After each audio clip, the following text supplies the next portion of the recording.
Dari Provinsi Banten, Ibu Airin Rahmi Yani, tepuk tangan yang meriah. Didampingi oleh Ade Sumardi, Ketua DPD PDI Perjuangan Banten. Ibu Airin adalah anak kandung daripada Partai Golkar. Sebagai ibu daripada anak yang melahirkan dan membesarkan, rasanya tidak pas kalau kemudian tidak diantarkan oleh ibu kandungnya untuk ikut berkompetisi. Tadi nanya itu sama itu Mbak Airin, ya nanti mesti pakai ini loh, merah hitam loh. Iyalah, mau dijadikan tapi coba masa nggak pakai merah hitam? Ya, gimana? Terus maunya jadi apa? Independen. Ini tidak akan bisa dipengaruhi oleh pidato si A, pidato si B, dan pidato si C. Justru Golkar harus mempengaruhi tentang isu-isu politik kebangsaan. Visi kami adalah Banten maju bersama. Tentu target kami adalah Provinsi Banten, motonya adalah iman dan takwa. Tentu target kami adalah Provinsi Banten yang beriman, sejahtera, unggul, berkelanjutan, sehat, dan maju. Di Banten bahwa kita bicara Airin tidak bisa lepas dari dinastinya Atut gitu. Sentimennya negatif, tentu itu bisa mendongkrak elektabilitas Airin sendiri.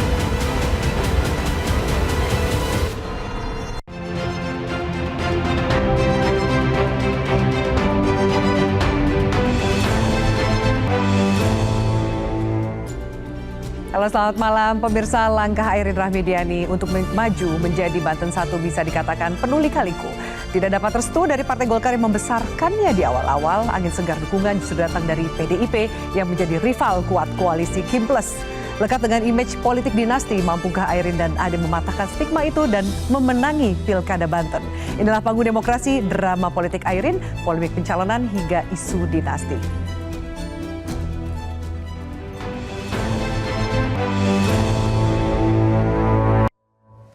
Baik, pemirsa, langsung saya perkenalkan di sebelah saya sudah ada narasumber yang kita tunggu-tunggu, Ibu Airin dan Pak Ade. Selamat malam. Selamat malam, Mbak Vi. Terima kasih sudah hadir di panggung demokrasi. Terima kasih atas undangannya. Sama-sama, Ibu. Ya.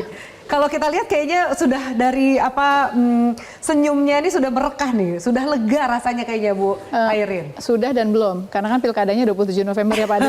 Jadi lega satu tahap, tapi belum selesai lega sepenuhnya sampai tanggal 27 November nanti ya Bu ya. Tapi kalau memang kita lihat nih, kalau seperti yang saya sampaikan tadi di awal gitu, lajunya Bu Airin untuk maju jadi calon gubernur Banten tuh berliku, bahkan ada dramanya, ada viralnya gitu. Rasanya jadi Bu Airin tuh bagaimana Bu?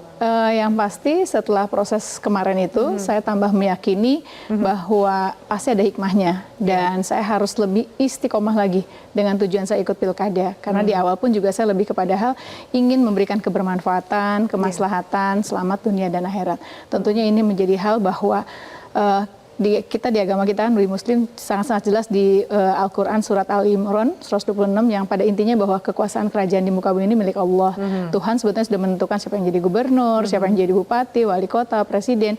Kita sebagai umatnya ikhtiar. Jadi pada suatu saat mungkin jalannya mulus, belum tentu hasilnya nggak mulus. Tapi bisa jadi jalannya nggak mulus, insya Allah mulus. Hasilnya mulus. Jadi semuanya dikasih sama Allah, kasih sama Tuhan. Jadi kalau memang Allah Tuhan mau berkehendak, siapapun yang menghalangi itu pasti akan dikasih. Tapi kalaupun memang Allah nggak berkehendak, itu juga pasti nggak akan mudah. Gitu ya. Itu aja. Jadi semakin meyakini bahwa saya harus lebih istiqomah lagi, lebih istiqomah. Jadi itu apa ya, menjadi pegangan Bu Airin untuk menjalani kontestasi politik ini, ya kan, Bu Airin. Tapi yang menarik gini, apa sih kurangnya seorang Airin gitu? Kalau kita lihat mantan wali kota Tangsel 2 periode, kemudian suara DPR terpilih, suara tertinggi bisa dikatakan gitu. Bahkan suara tertinggi Golkar ya, Bu? Iya, besok mau pada dilantik. Besok dilantik, tapi nggak ikutan dilantik ya? Nggak apa-apa. Diberikan untuk kemudian istiqomah maju menjadi calon gubernur Banten. Bu, boleh nggak kita kilas balik sedikit? Mungkin Pak Ade nanti juga mau menambahkan, silakan. Apa sih sebenarnya alasan yang sempat Ibu terima dari Partai Golkar, kenapa nggak otomatis mencalonkan seorang Airin gitu? Sebetulnya kalau di era Pak Erlangga Hartarto itu bahwa SK untuk pasangan calon itu saya dan Pak Jayadi sudah keluar ya. Sebetulnya waktu itu tinggal nunggu B1 KWK. Namun ada kejadian di Munas dipercepat di Golkar sendiri sehingga ada beberapa yang saya meyakini ketum baru Pak Bahlil saat itu melakukan evaluasi dan saat itu juga DPP menyampaikan bahwa ada kepentingan yang lebih besar lagi dan pada intinya paham atau tidak paham, ya saya juga sebenarnya nggak paham juga, tapi ya namanya keputusan partai kan tidak bisa mungkin dilakukan apapun oleh saya sebagai kader. Jadi hanya pada saat itu saya bilang bahwa Pak ini kan SK sebenarnya udah keluar, tinggal nunggu B1 KWK. Kami juga sudah koordinasi dengan PDI Perjuangan yang saat itu juga mengusung Pak Ade. Dan insya Allah besok rekomendasi pun juga akan diberikan di acara deklarasi kita ya, dengan 4 kabupaten, 4 kota yang memang diberikan rekomendasi dari PDI Perjuangan. Saya minta izin dan pada saat itu diperbolehkan untuk izin sambil saya berdoa, sambil saya bicara lagi, siapa tahu ya Pak, mudah-mudahan Golkar masih dikasih ke saya. Gitu. Jadi itu saya masih bicara, berharap. siapa tahu itu berarti bicara ke ketum baru Golkar, Pak Bahlil. Pak Bahlil saya sampaikan itu. Pada saat itu responnya Pak Bahlil gimana Bu? Ya senyum aja. Senyum aja dan kita lihat bahwa memang ya. belum pada saat itu ya Bu ya. Yang walaupun sebetulnya udah dikasih tahu bahwa sepertinya agak berat Bu Airin, katanya sepertinya agak berat karena kita harus melihat konstelasi kepentingan nasional, kepentingan partai yang lebih besar lagi, Partai Golkar saat itu. Ya tapi saya selalu meyakini ada teman saya, sahabat saya yang bicara bahwa sampai dengan tanggal 29 Agustus sebelum penutupan jangan pernah menyerah.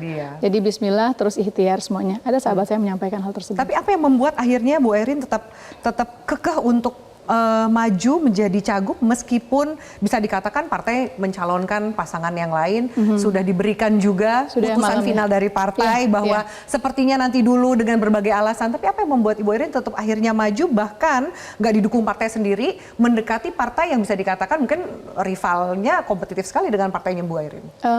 Jadi saya kan prosesnya nggak sesaat. Saya hampir 2 tahun lebih, saya ditugaskan oleh partai untuk ikut dalam kontestasi Pilkada Gubernur Banten. Dan saat itu saya jalankan. Dan pada saat ada pileg, setiap kebijakan di Golkar saat itu, bagi yang mau maju Pilkada Gubernur, maka disarankan untuk ikut dulu pileg dalam rangka mendapatkan suara. Karena kan rekomendasi yang harus diberikan itu hasil dari pemilu legislatif tahun 2024. Maka saya ikut dengan targetan 2 suara ya, Bu Airin, benar-benar Bu Airin masuk ya, insya Allah Pak. Itu target dari partai? Target dari partai. Dua kursi ya? 2 kursi bukan 2 suara. 2 kursi ya Bu Airin bisa nambah. Oh ya insya Allah Pak kita usaha, kita ikhtiar. Yang penting kan teman-teman di bawahnya juga harus bekerja, nggak mungkin cuma saya sendiri. Dan syukur alhamdulillah ternyata saya dapat 302.878 suara. Bahkan saya juga kaget sendiri ternyata tertinggi. Banyak ya?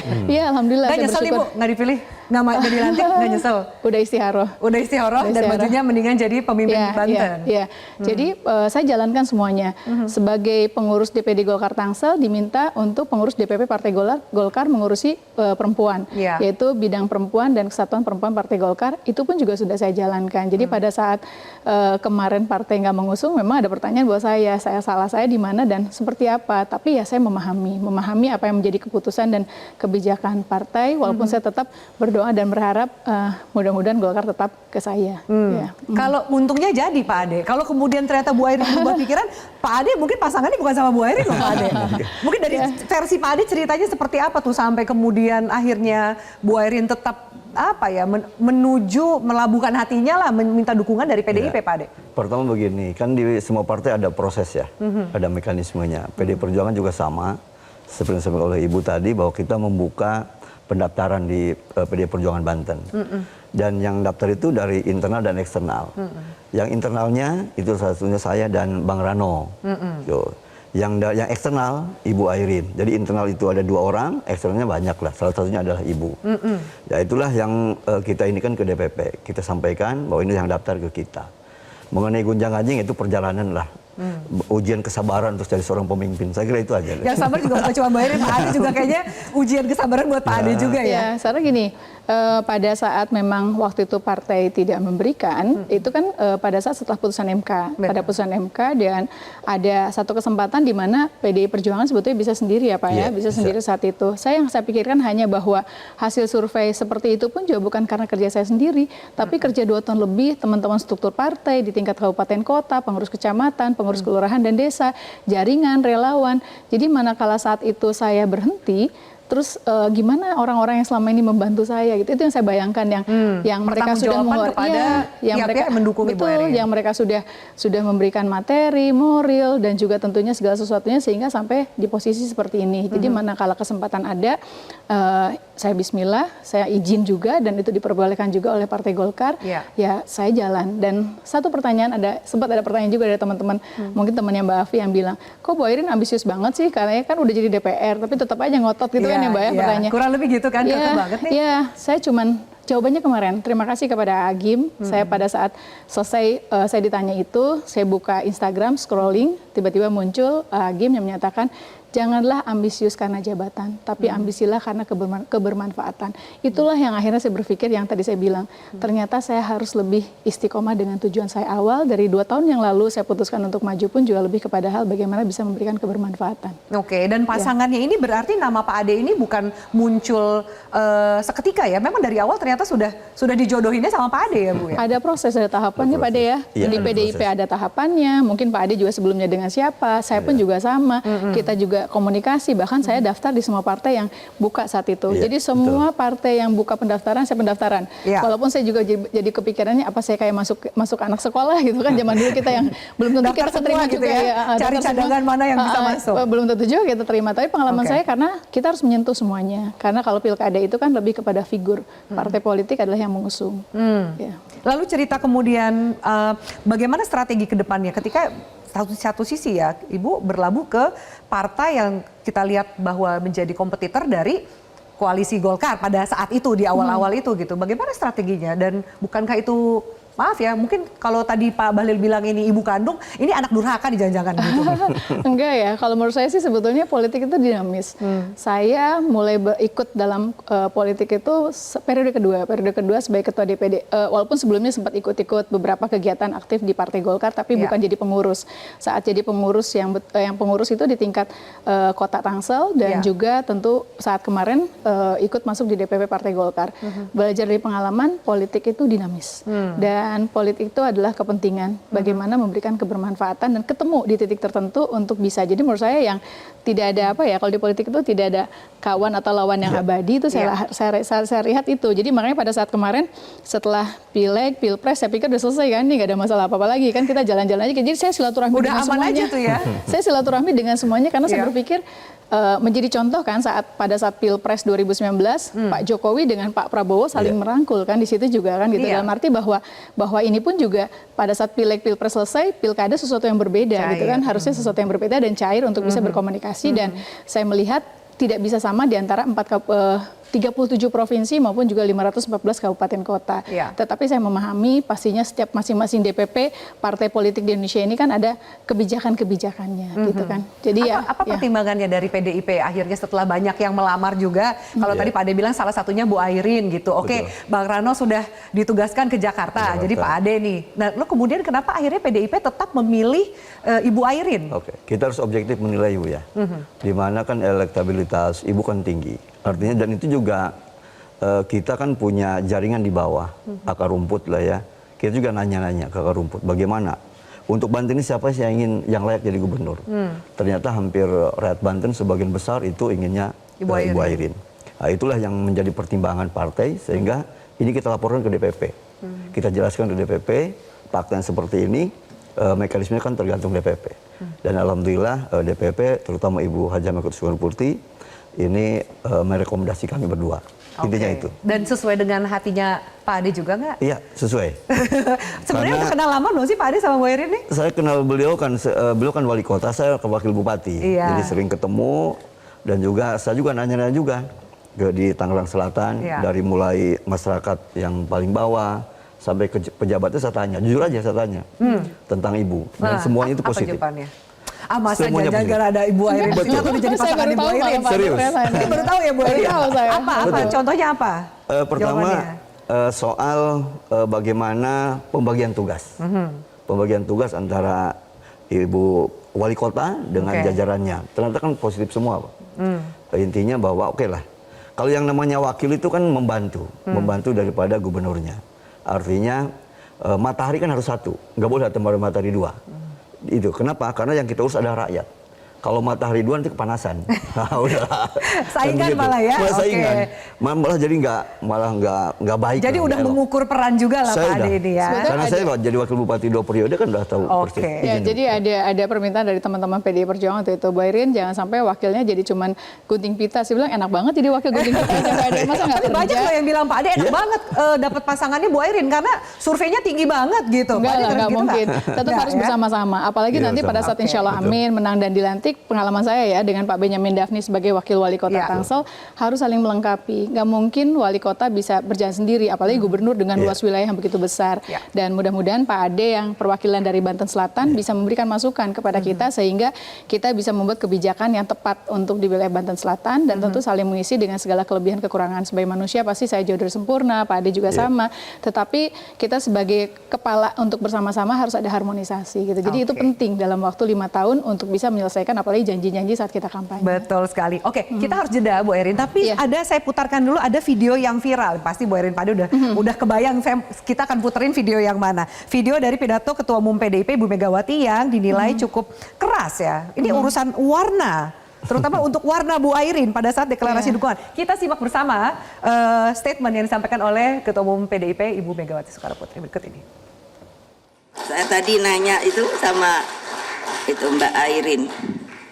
Ya, nanti mesti pakai ini loh, merah hitam loh. Iyalah, mau dijadikan tapi coba masa nggak pakai merah hitam?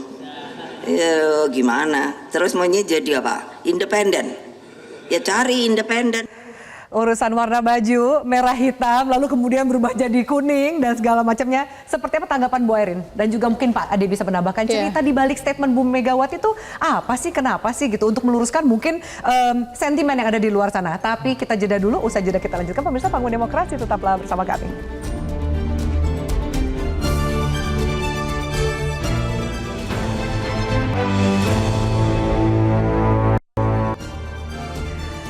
Baik, pemirsa kami lanjutkan. Itu video yang sempat viral, Bu Erin juga tahu, Pak Ade juga pasti tahu soal viralnya itu, urusan warna baju.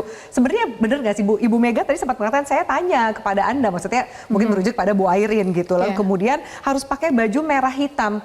Apakah itu beneran ada pembicaraan di belakang panggung yang tiba-tiba disampaikan Bu Mega di open forum atau gimana Bu?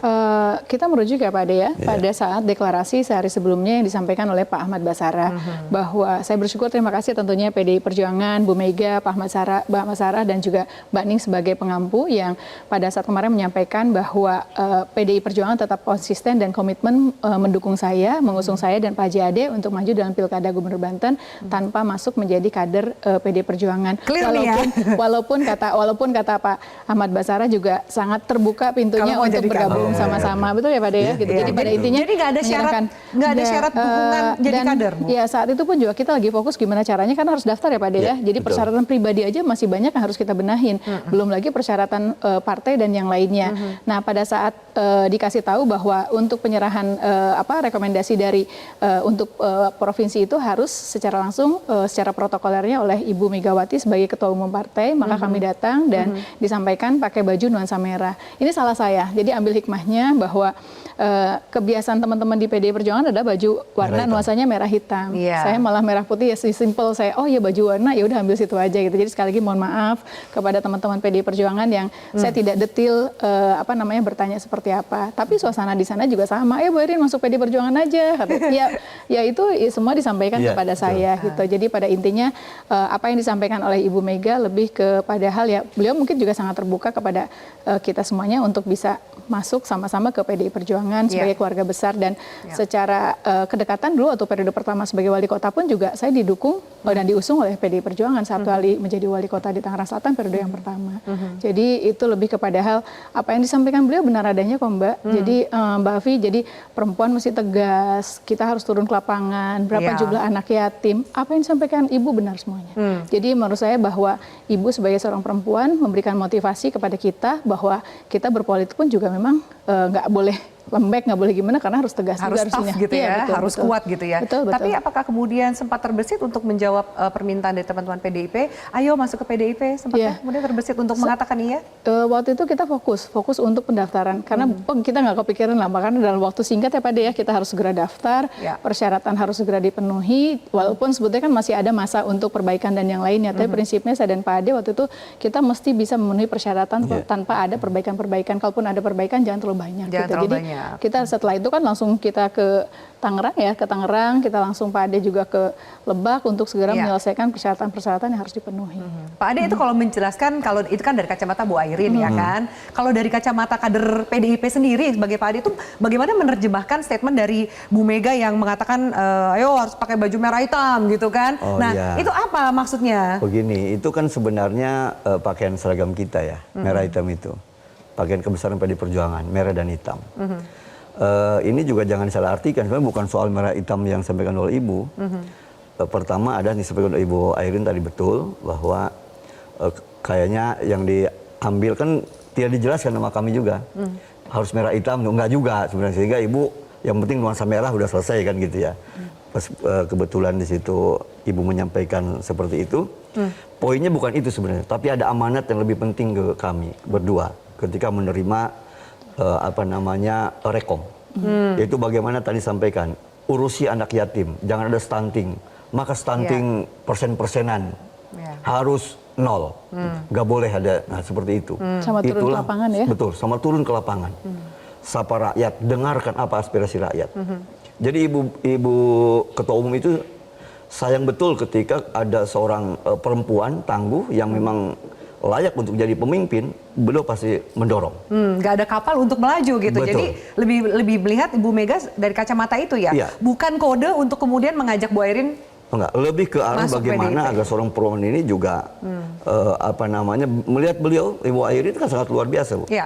Perjuangannya 2 tahun, bayangkan. 2 tahun turun ke bawah, aspirasi rakyat sudah terdengar. Tinggal implementasi pelaksanaan dalam visi misinya, kan begitu. Dan Ibu juga, Ibu Ketua Umum tahu persis itu.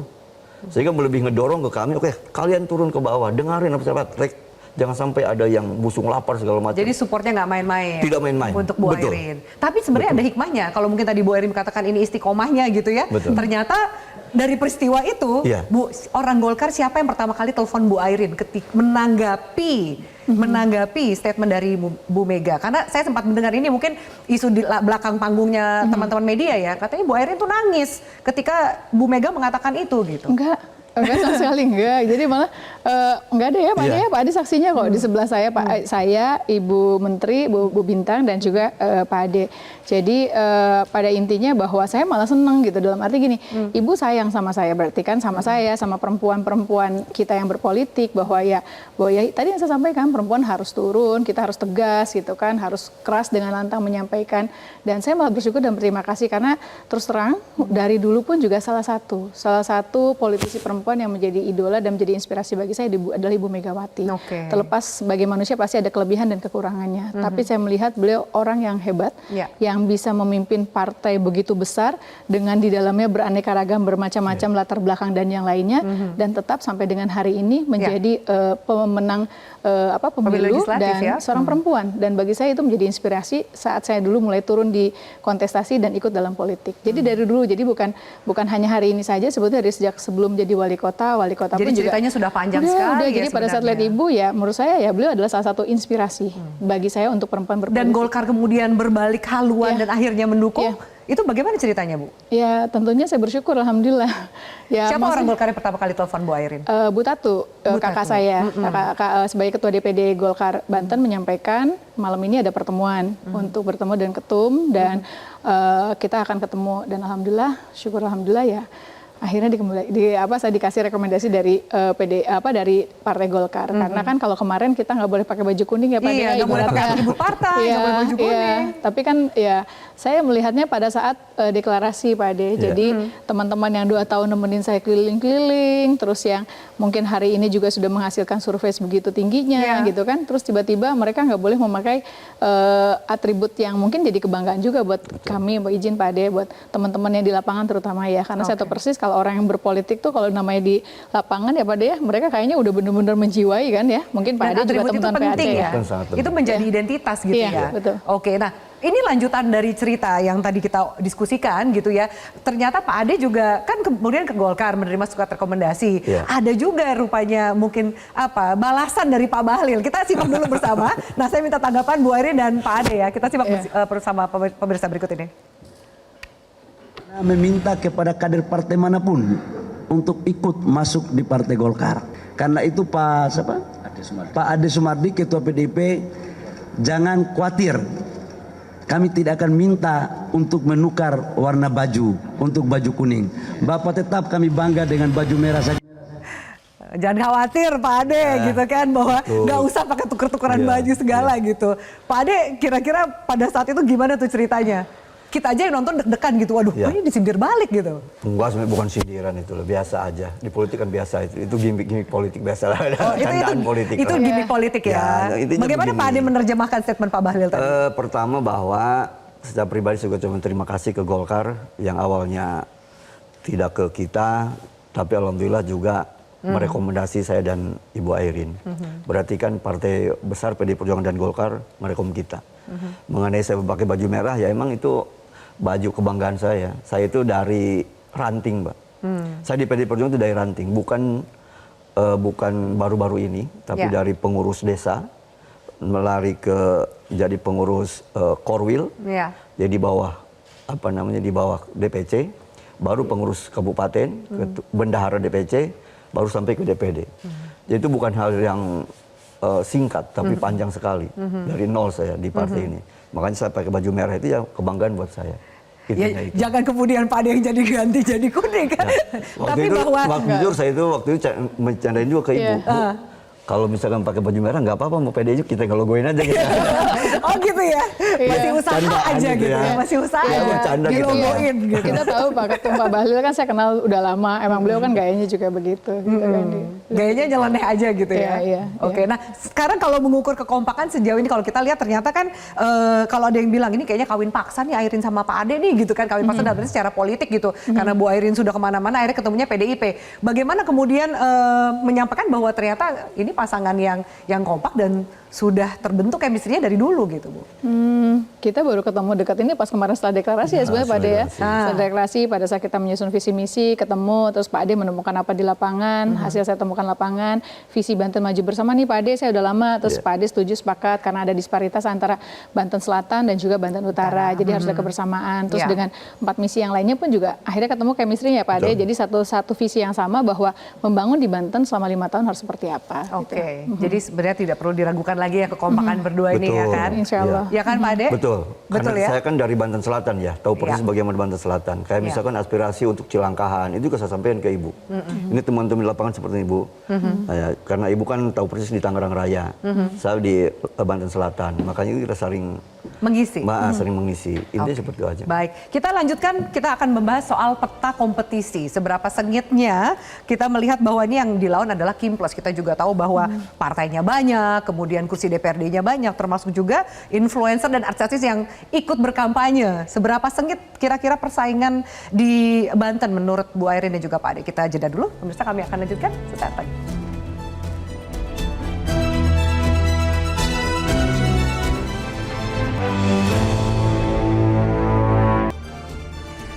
Baik, pemirsa, terima kasih Anda masih bersama kami. Kita akan bahas soal kekuatan lawan dari Bu Airin dan juga Pak Ade. Kekuatan lawan yang didukung oleh Kimplos yang bisa kita katakan rasa pemerintah, termasuk juga partai presiden terpilih ada di situ gitu. Bagaimana Bu Airin dan Pak Ade melihat seberapa sengit sebenarnya, udah mulai kerasa, ini kan udah mulai kampanye, seberapa sengit di lapangan itu, Bu? Yang pasti semua calon ingin menang, itu kan rumusnya. Dan kita akan melihat dengan kekuatan potensi yang kita punya, baik secara struktur jaringan partai, relawan maupun simpatisan dan yang lainnya. Dan belajar dari pengalaman saya, yang pasti figur itu saya lihat berbeda dengan pileg, karena kan saya kemarin pertama kali saya ikut pileg kan, pertama kali ikut pileg biasanya juga partainya yang dilihat dan juga figur dari calegnya gitu kan. Nah untuk pilkada dengan pengalaman saya lebih kepada figur, dan tentu bagaimana kita mengaktifasi jaringan secara struktur baik dari tingkatan partai maupun juga relawan. Jadi kita fokus aja dengan apa yang harus kita lakukan dan apa yang belum kita lakukan, dan terus melakukan evaluasi agar kita bisa lebih maksimal lagi mengingat waktu sekitar 1,5 bulan lagi. Oke, Pak Ade mau menambahkan bagaimana Pak Ade melihat kompetisi ini lawannya Kim Plus yang bisa dikatakan cukup besar gitu? Ya, intinya begini, bahwa ini pestanya rakyat ya. Pestanya rakyat artinya kan rakyat diberi kebebasan untuk memilih. Kita sebagai kandidat ya solusinya turun ke bawah, menyapa rakyat, melihat rakyat, juga sekalian juga mendengar aspirasi dari mereka. Jadi ketika kita datang ke masyarakat, ke rakyat, kita sapa betul, nanti ada chemistry-nya dapat. Sehingga apa yang mereka keluhkan kita dengarkan, juga itulah yang menjadi langkah kerja kita nanti ke depan. Dan itu yang juga dilakukan oleh Ibu Airin yang sangat berbiasa lamanya selama 2 tahun itu mengunjungi. Menurut saya itu. Oke, saya mau menunjukkan bahwa kita membuat grafik ada peta para partai pendukung dan juga kemudian jumlah kursi DPRD Banten. Kita simak bersama. Baik, nah dan ini termasuk juga hasil survei. Kita juga akan bahas Bu Airin dan Pak Ade ini hasil surveinya dari LSI dikatakan 73,7%. Memang pasangan yang didukung oleh Kim Plus 12,2%. Ada 14,1% yang belum menentukan pilihan. Nah, Bu Airin, kita komentari dulu soal tadi hasil surveinya 73% lebih gitu. Bisa dikatakan bahwa ini kemenangan udah di tangan. Saya selalu berprinsip bahwa survei itu sebagai indikator bahwa apa yang sudah kita lakukan sudah on the track, sudah sesuai. Dan selalu saya sampaikan, ya kita bersyukur alhamdulillah dengan hasil survei tersebut. Tetapi sekali lagi selalu saya mengingatkan kepada diri saya, pilkadanya di bulan November tanggal 27. Jadi apapun masih bisa terjadi nih ya. Jadi makanya kita terus fokus. Tetapi ini menjadi motivasi tentunya bagi saya dan juga bagi tim dan juga bagi relawan dan juga partai pengusung bahwa oh ya berarti kita udah bener nih jalan yang kita lakukan, berarti ya udah kita turun lagi ke lapangan, kita sentuh lagi masyarakat, dan sekali lagi ya selalu saya memiliki keyakinan usaha ikhtiar dan doa mudah-mudahan hasilnya sesuai, bahkan mungkin mudah-mudahan insya Allah amin bisa lebih dari itu. Angka 73,7% mengagetkan nggak untuk pasangan Airin dan Ade? Kita kan ada survei, kalau saya itu ada survei survei continue berjenjang. Jadi biasanya berkala. Jadi biasanya per 6 bulan sekali kah atau berapa sekali kah untuk sebagai indikator melihat hal tersebut. Apalagi di Partai Golkar itu kan dilakukan pada saat rekomendasi mau keluar itu, pada saat zaman dulu itu ada 3 tahapan survei. Di bulan Mei, di bulan Juli dan bulan Agustus. Jadi tentu ini menjadi patokan bagi kita bahwa oh ya ini on the track. Jadi waktu pas bulan Juli saya dapat berapa, ini dapat segini, alhamdulillah gitu. Berarti harus tingkatin lagi dan yang alhamdulillah berarti kurang lebih naik. Jadi udah ada survei yang dikantongi, saya nggak tahu angkanya, tapi bahwa ada survei yang hari ini sudah dikantongi angkanya tidak terlalu jauh beda? Belum. Kalau yang survei ini belum ada. Surveinya yang ini yang terakhir ini. Yang terakhir. 73,7%. Oke, bagaimana Pak Ade melihat bahwa lawan ini 12,1%? Semua mengatakan bahwa Airin Ade ini menang lah, kemenangan tuh udah di tangan gitu Pak Ade. Iya, amin. Kalau itu amin ya. Intinya begini, semakin tinggi survei, kita semakin menaikkan ritme turun ke bawah. Kenapa? Berarti kan masyarakat semakin besar harapan ke kita. Sehingga janji-janji politik kita nanti kan harus diwujudkan. Begitu. Nah terus juga, walaupun setinggi apapun survei, itu tidak membuat kita sombong. Karena yang namanya sombong ada lonceng kematian. Jadi kita udah turun aja ke bawah, semakin mendengar aspirasi rakyat. Itu aja.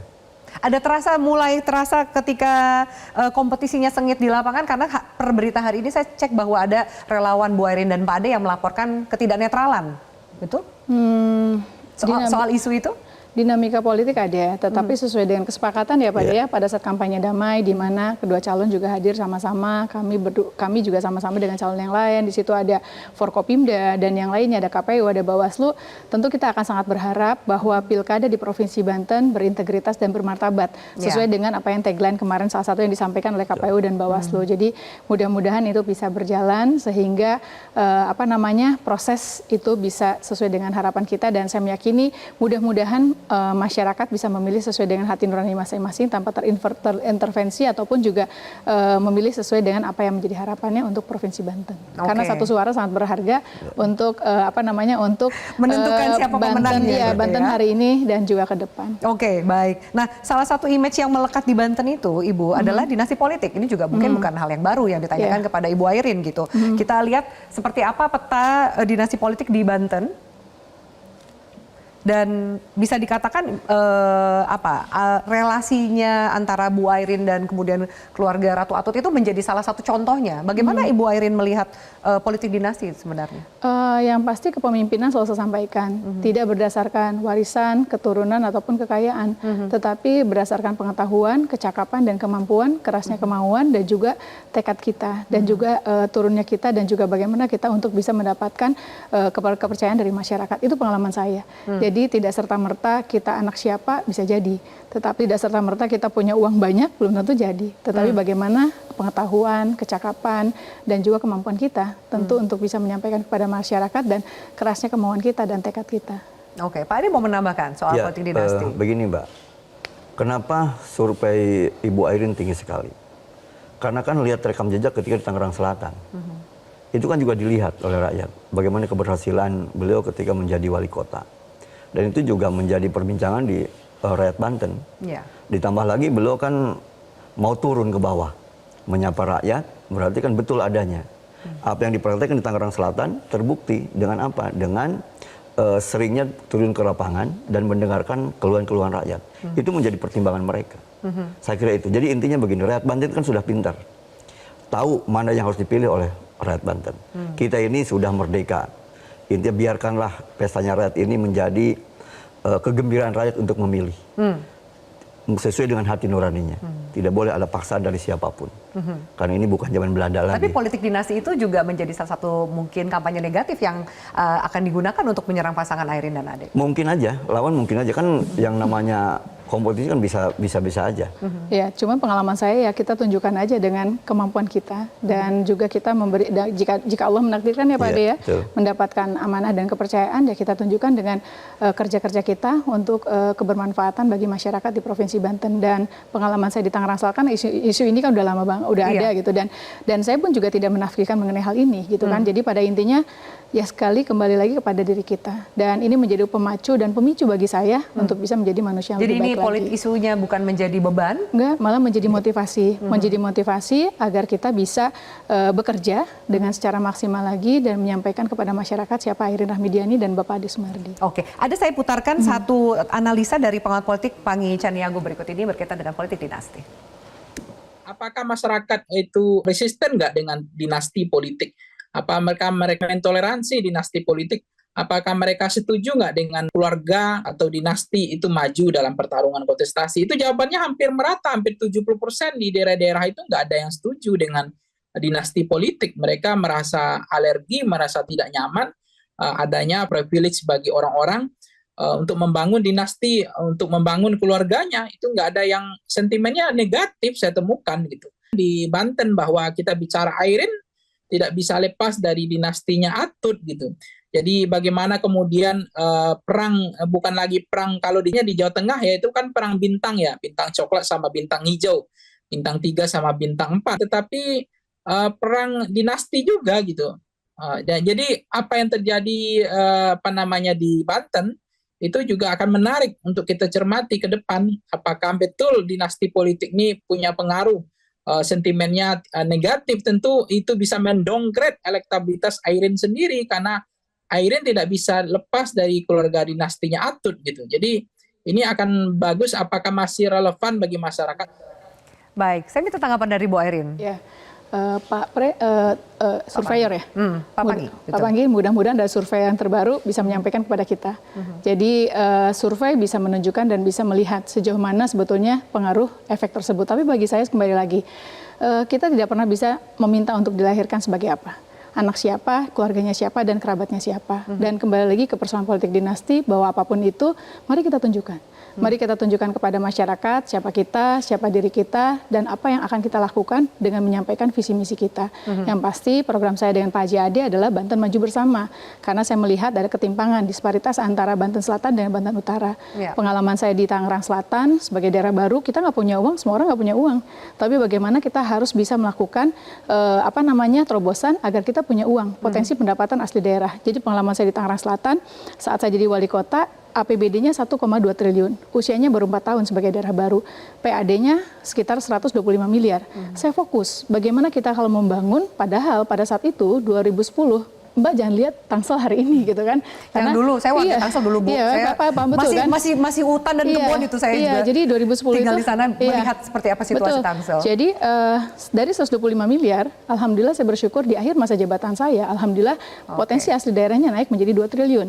APBD-nya menjadi 4 triliun. Sehingga yang saat pertama kali saya ngantor di kantor kecamatan, sekarang kan udah punya kantor wali kota.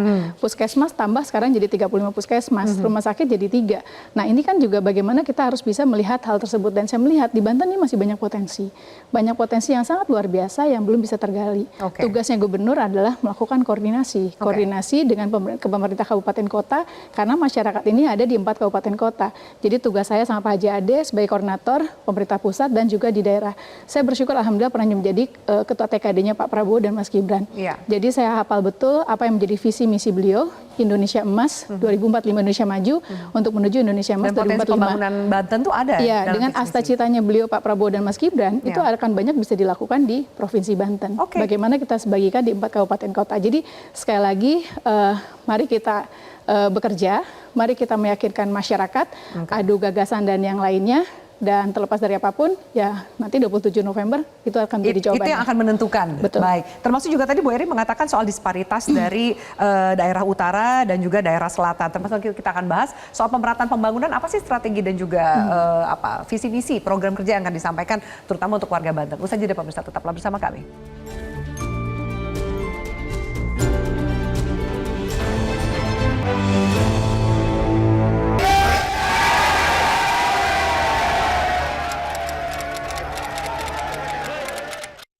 Kalau saya berharap pada lebih ke pemerataan pendidikan. Kita selama ini di Pondok Cabai UD itu merasakan kekurangan sekolah negeri untuk tingkat SMA. Semua terletak di Pamulang dan kita terikat dengan, kita punya aturan tentang zonasi, sehingga ada kesulitan bagi warga kami di sini itu untuk bisa masuk SMA negeri karena terlalu jauh. Kalau di Banten saat ini mungkin penganggurannya, karena pengangguran di sini udah banyak sekali. Jadi jika Bapak dan Ibu nanti semoga bisa disediakan lapangan pekerjaan agar tidak banyak pengangguran. Betul, harus ada lapangan kerja buat orang-orang yang pengangguran di Kabupaten Lebak, di Provinsi Banten. Harapan kami terutama ibu-ibu rumah tangga supaya ibu-ibu rumah tangga bisa menghasilkan uang untuk bisa membantu keuangan suami. Masih banyak masyarakat yang hidup di bawah kemiskinan. Dan masalah BPJS kesehatan yang secara gratis masih banyak yang belum mendapatkan. Ya baik, tadi kami tampilkan aspirasi dan juga mungkin keinginan, harapan dari warga Banten untuk Bu Eri dan juga Pak Ade. Silakan. Pertama soal sekolah ya kan, itu banyak sekali soal pendidikan, terutama PR-nya kemarin itu ada zonasi yang menyulitkan mungkin sebagian siswa untuk melanjutkan pendidikan. Bagaimana rencana Ibu? Ya, ini terutama di wilayah Tangerang Raya ya, Tangerang Raya dan juga wilayah Serang, kekurangan sekolah. Dan dengan PPDB zonasi ini pun juga menjadi masalah karena saya tahu persis Mbak Afi juga kan orang Tangsel kan juga dulu bisa sekolah di Jakarta. Hari ini kan udah nggak boleh sama sekali. Apalagi tadi kan Pondok Cabe itu berdekatan sekali dengan Jakarta. Iya. Tapi yang pasti konsep yang ingin saya lakukan dan Pak JAD adalah membangun SMA SMK negeri baru, menambah ruang kelas, tapi dengan catatan tidak boleh mematikan sekolah swasta. Karena sekolah swasta juga punya peran. Dan pengalaman saya di Tangsel, bangun sekolah tuh butuh waktu 2 tahun, menambah ruang kelas butuh waktu 1 tahun. Maka oleh karena itu kami ada konsep yang ketiga, yaitu subsidi beasiswa per siswa untuk biaya operasional sekolah yang sama standarnya dengan sekolah negeri. Yang penting putra-putrinya di sekolah di mana silahkan pilih, mau madrasah aliyah negeri, madrasah aliyah swasta, mau SMA, SMK swasta, yang penting tercatat masuk ke dalam kartu keluarga. Bahkan kita kan sebenarnya ada kartu identitas anak ya, Pak JAD ya, itu akan menjadi pendataan yang untuk kita berikan nanti subsidinya, subsidi ke sekolahannya masing-masing, sehingga ada minimal mengurangi pembiayaan bagi putra-putri Banten yang terpaksa bersekolah di sekolah swasta. Ini pun juga sebagai dorongan agar ada kualitas pendidikan yang baik. Karena tadi yang disampaikan sekaligus juga untuk menjawab penciptaan lapangan kerja. Kami menemukan Banten ini kan alhamdulillah walaupun sudah turun ya, sudah turun penganggurannya dari 10 menjadi 7%, tapi masih tertinggi se-Banten dan paling banyak ada di Kabupaten Tangerang.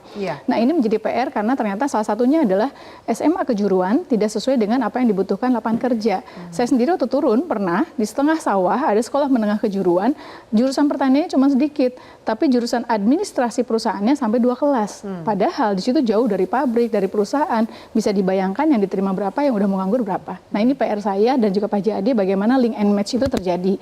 Sekolah vokasi dan juga tentunya balai latihan kerja yang ada, dus training mobile unit, ataupun kita mendorong perusahaan-perusahaan untuk bisa melakukan training center.